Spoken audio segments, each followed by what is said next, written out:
What a story you could tell of Thames as you flow through London town. If you could speak what tales of misery, glory, and renown are written on your waters.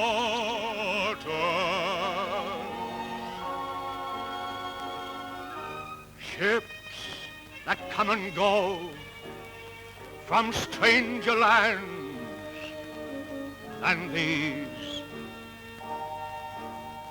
laden with the good and the bad from foreign seas. All the history of England flows among your shadows. How many a weary soul between your banks have found repose.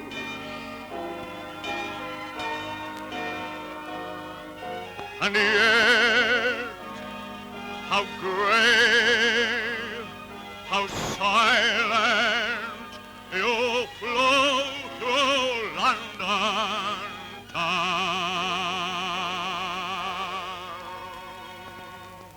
The London policeman is one of the outstanding figures of London. He is our friend and guardian. Let us look down on that famous spot, Piccadilly Circus. It is generally said to be called Piccadilly after Piccadilly Hall, a gambling resort built by a tailor whose sartorial specialty was a frill known as a Piccadilly.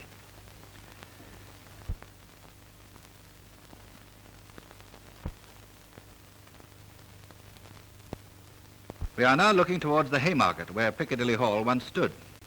In the distance we see Big Ben and the Houses of Parliament. Deep down under this busy centre are arcades, shops of all descriptions, the enormous underground tube station with its endless thousands of people coming and going. Buses from all over London rush through Piccadilly Circus, and visitors from all over the world stand here and watch its never-ending panorama. Just a flower girl, whose mother before her sold flowers at the foot of the statue of Eros. This famous statue was erected in memory of Lord Shaftesbury.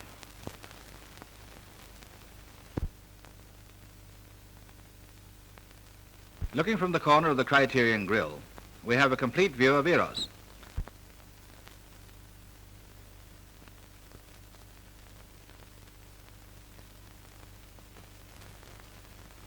Of the palace, with the Queen Victoria statue in front. The group to the left represents justice, and to the right, truth.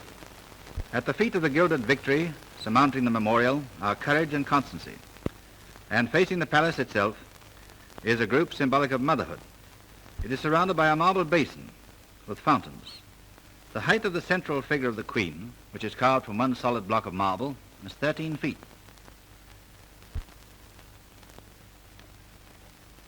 The groups of industry and agriculture were presented by New Zealand. The memorial was designed by Sir Ashton Webb, and the sculptures are by Sir Thomas Brock. It was unveiled by King George on May the 16th, 1911.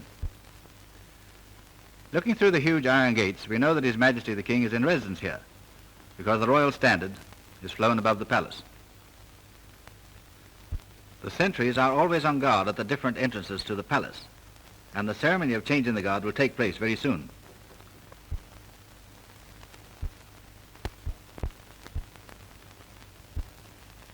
This small family have come to London to see the ceremony, and while they are waiting for the soldiers to arrive, they are taking in all the sights.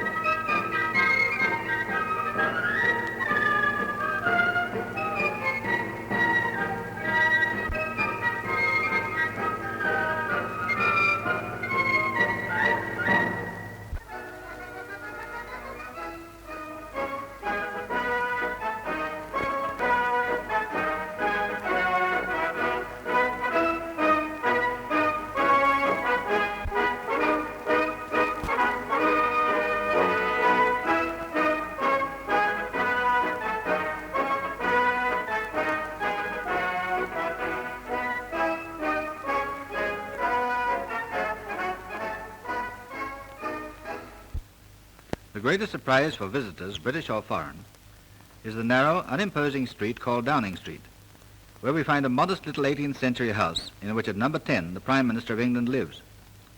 In 1731, number 10 was a gift from George II and has come to be considered the official residence of the Prime Minister. Ah, thank goodness, the laundry has arrived in time. The servant looks quite relieved.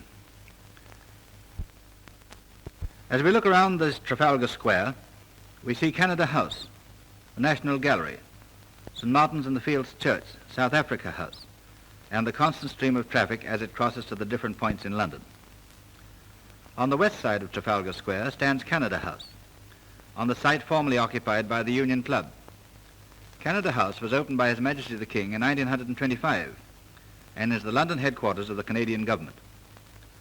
On the opposite side of the square is South Africa House, which has also been honoured by His Majesty the King, who opened it on Thursday, June the 22nd, 1933. South Africa House stands on the block once occupied by the famous Morley's Hotel. We now come to the principal feature of Trafalgar Square, and that is the famous Nelson Column. The height to the top of the statue is 184 feet 10 inches. The monument was erected in 1843. Trafalgar Square was once a very unsavory place. The Royal Mews stood next to this slum. A mews was originally a place not for keeping horses, but for housing hawks. But later it was found convenient to keep the king's horses along with his hawks, and now any collection of stables or garages in London has come to be called mews. What a difference today. Instead of finding hawks, we find pigeons. This old soldier makes a fine picture with his pets, and he is not the only one who is popular with the pigeons. I suppose it's hard for people in other parts of the world to visualize this scene in the heart of busy London. I have never seen such a perfect picture of contentment as this small baby with her pigeons. So while she is taking her sunbath, let us leave her alone to play.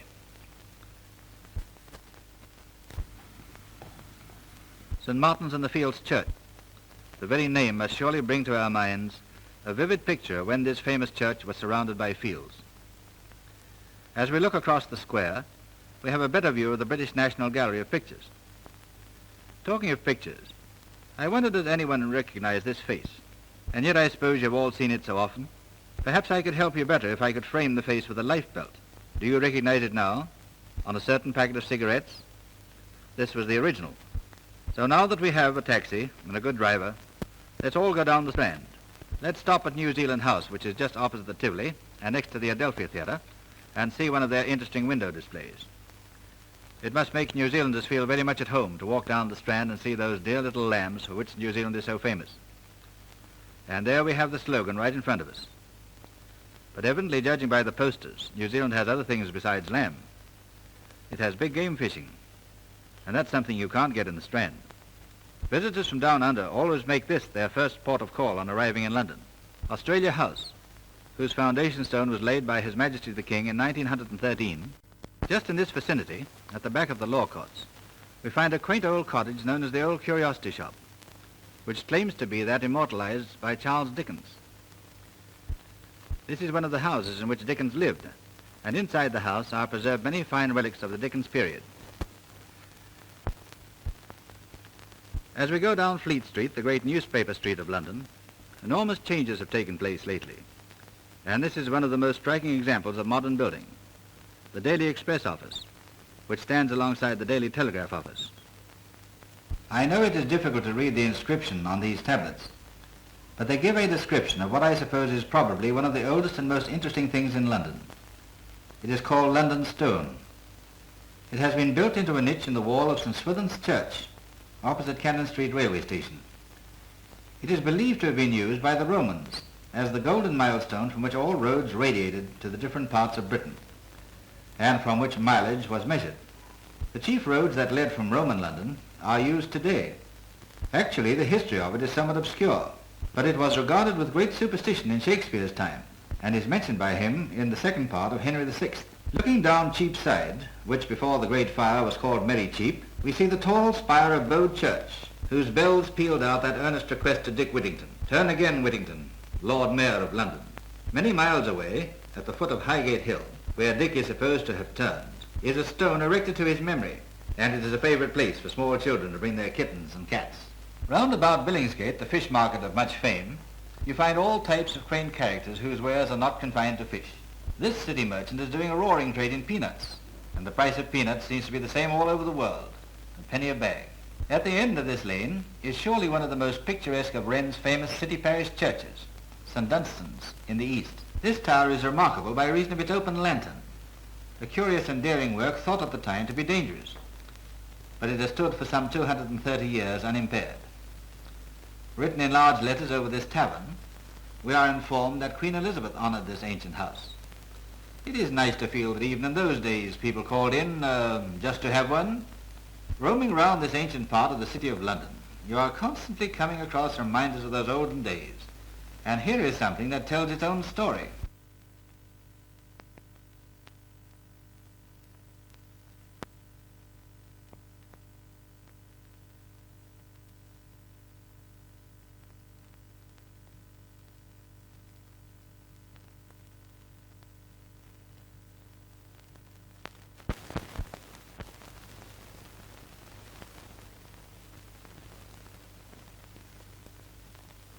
In fact, everything in Piccadilly seems to be non-stop. And yet, in the midst of it all, we find the old world churchyard of St. James' Church. And through the shady trees, we see the massive Piccadilly Hotel towering above it and dominating the scene. As we go along Regent Street, this cafe has a continental touch, and famous stars of stage and screen can often be seen sitting at the tables, enjoying the pleasures of the open-air cafe. Someone in the audience might recognize Mr. George G., once very well known on the Australian stage.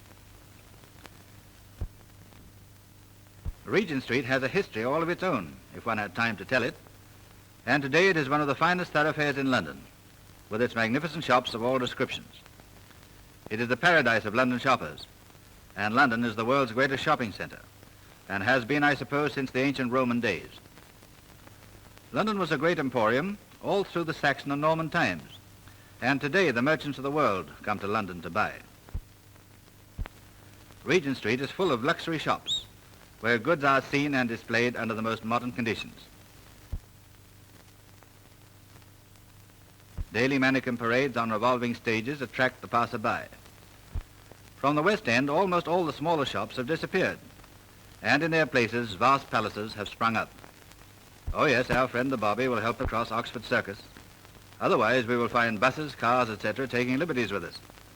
Window dressing is a great feature in Oxford Street, and some of the displays are both picturesque and humorous, and sometimes startling.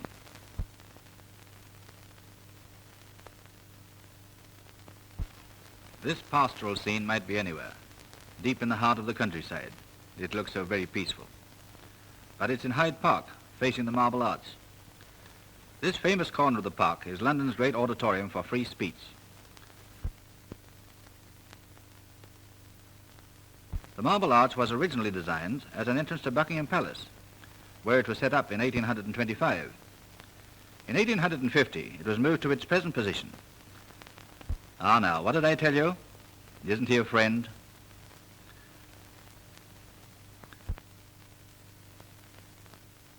At number 10 Hyde Park, we find the smallest house in London. Rumour hath it that it was built for a dwarf. No, this has nothing to do with the dwarf who lived opposite. But it's the place where all good little doggies go when they are dead. This is the dog cemetery in Hyde Park. It has been full for many years, so our two friends will be disappointed.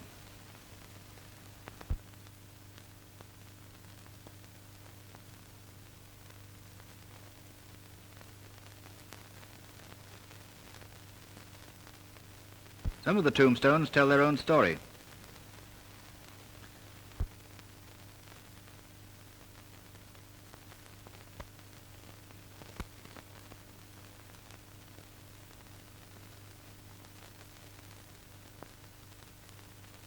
I think I know where these two lads are making for by the happy look on their faces.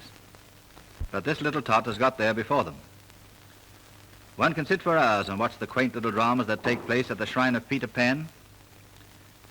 He is modelled in bronze on a bronze tree stump and blows into an elfin pipe while with the gesture of his right hand he conjures all children to follow the beckoning of imagination. In the base of the trunk, rabbits and fairies appear. As we make our way along to Hyde Park Corner, we meet the Horse Guards returning from the ceremony of changing the guard.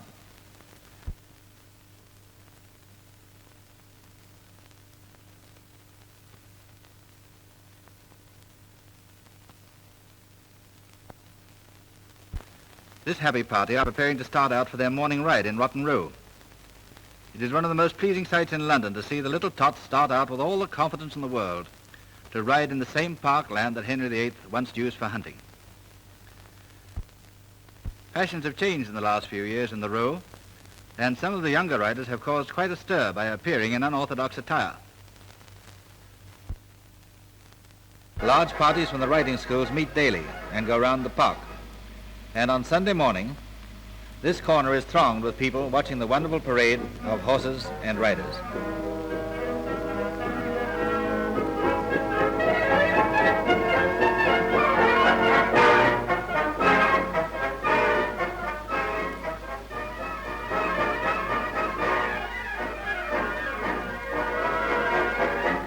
Basking in the sunshine under the beautiful trees in the park, we find the rich and poor. This old chap is busy making himself a pair of cloth socks to fit inside some extra large boots. No longer does this wonderful memorial grace Hyde Park. It is the memorial to the Canadian forces in the Great War. It has been removed to its permanent home in Canada. Near Victoria Station, we find the Roman Catholic Cathedral, considered one of the finest churches built for centuries. The great campanile is 273 feet high, and from here you can get a wonderful view of the beautiful parks of London. James Park, you look down on Whitehall, looking like a white domed city from a fairy storybook. All along the banks of the lake are empire-grown flowers of the most brilliant coloring, and with the background of the soft green of the English trees and lawns, makes St. James Park one of the beauty spots of the world. Buckingham Palace overlooks this peaceful scene, and just about this spot is a splendid playing ground, where in the summer the poor children from the slums spend happy days in their unusual surroundings.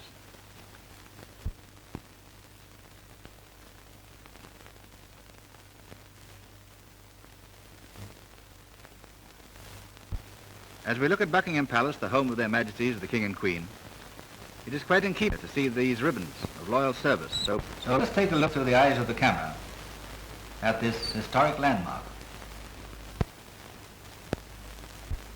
Big Ben in the distance, then St. Margaret's, that picturesque little stone church which is the parish church of the House of Commons and of the dominions overseas, and now the west front of the Abbey with its venerable beauty. The origin of Westminster Abbey is unknown, and the earliest date that can be assigned to its foundation is somewhere about the year 800. It was originally a Benedictine monastery, and here our kings and queens have been crowned from Edward the Confessor to George V, and here more than 20 of them are buried. The ancient stonework of the Abbey is now undergoing restoration. The public subscribed £150,000 to restore it. Money was subscribed from all over the world. Many a splendid old doorway like this, whose mouldering stonework has escaped the refacings and restorations to which the Abbey has been subject, preserves its monastic atmosphere. And the different lines of rubble, stonework and brick tell their own story down the ages. Dean's Yard is a curious mixture of old and new, and the western towers of the Abbey look down on the elms in the peaceful Abbey gardens.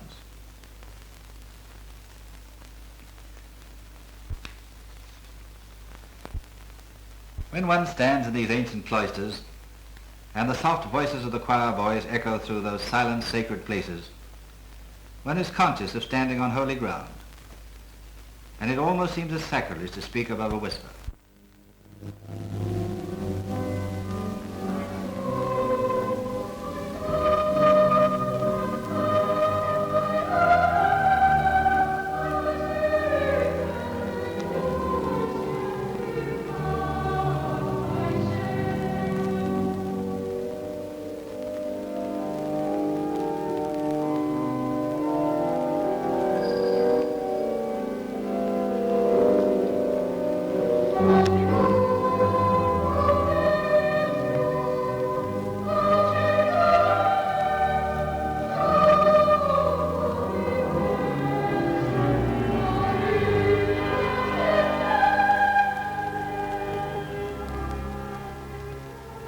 These boys are from the Westminster School, which was refounded by Queen Elizabeth in 1560.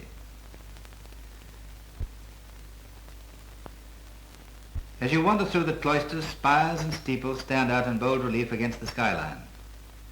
And one's imagination gets carried away as one comes across in the center of this huge mass of masonry a little old-world garden with its quiet fountain playing.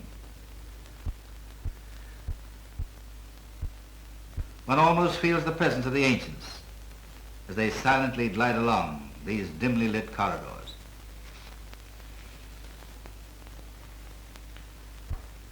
London would not be London without its armies of postcard sellers and pavement artists. And here in Waterloo Place, at the foot of Colin Campbell's statue, this pavement artist has been here for many years. He is undoubtedly the best in London, and his work is greatly admired. He is one of the artists who make a very good living from this class of work. Most of the pavement artists in London prefer the use of colour to gather the modest penny from the passer-by. London is undoubtedly the city of contrasts, and a stone's throw away from this very spot we have St. James's Palace, which is the most intimate of royal palaces in London, in the sense that save on the park side it is unenclosed, and for its antiquity and associations it must still be regarded as the most important palace in London. It was Henry VIII who in 1532 built a regal abode on the site of a hospital which accommodated 14 maidens who were leprous. The gateway, which now looks up St. James Street to Piccadilly Circus, dates from 1582. Charles I walked from this palace across St. James Park on the snowy morning of January the 20th, 1649, to his execution before the banqueting hall in Whitehall. When the king is not in residence at Buckingham Palace, the changing of the guard takes place here. Foreign ambassadors and ministers are still accredited to our court of St. James. Royal weddings take place in the Chapel Royal, and it is the home of His Royal Highness the Prince of Wales. It is not so many years ago since servants ran before their masters' coaches with torches to light them through the streets of London. But today there are few cities that are more splendidly lit than London at night.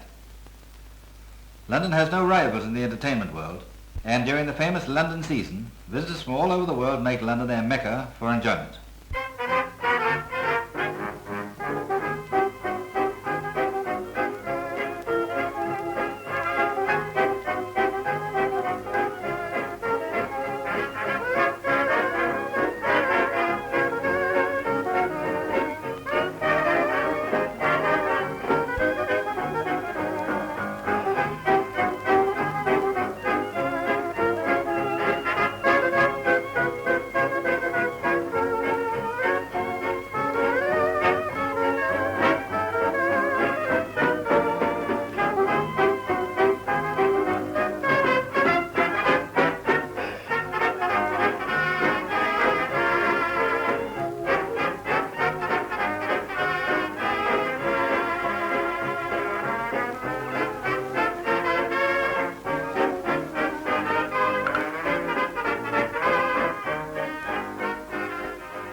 History of England glows among your shadows, and yet how grey, how silent you flow through London.